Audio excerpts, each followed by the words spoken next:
এই টাকার জন্য আপনজন মানুষেরা ফুললে এলা ভাই, কি কম দুঃখের কথা।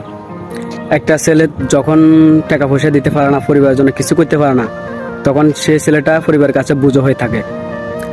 যখন আপনি টাকা পয়সা দিতে পারবেন, পরিবারকে সবকিছু করতে পারবেন ফ্যামিলির লাই, তখন আপনার ফ্যামিলির কাছে সবার কাছে ভালো। টাকার কাছে বাপে ফুতরে চেনে না ভাই, এই দুনিয়াটা এরকম বাজে চলে। টাকা এরকম যে একটা জিনিস ভাই, টাকার জন্য বাপে ফুতরে চেনে না, হুতে বাপের চেনে না। যতক্ষণ আপনি টাকা পয়সা দিতে পারবেন ততক্ষণ আপনার ফ্যামিলির কাছে ভালো। যতক্ষণ আপনি টাকা পয়সা দিতে না, কিছু করে দিতেন আপনার ফ্যামিলির কাছে, টোটাল আপনার 2 টাকার দাম নয়। আপনি একদিন কর্ম করেন না, 1 মাস কর্ম করেন না, তখন আপনি দেখতে পারবেন তাদের রূপ, ফ্যামিলির রূপ। বুঝছেন ভাই, এই দুনিয়াটা এরকম, এই দুনিয়াটা এরকম।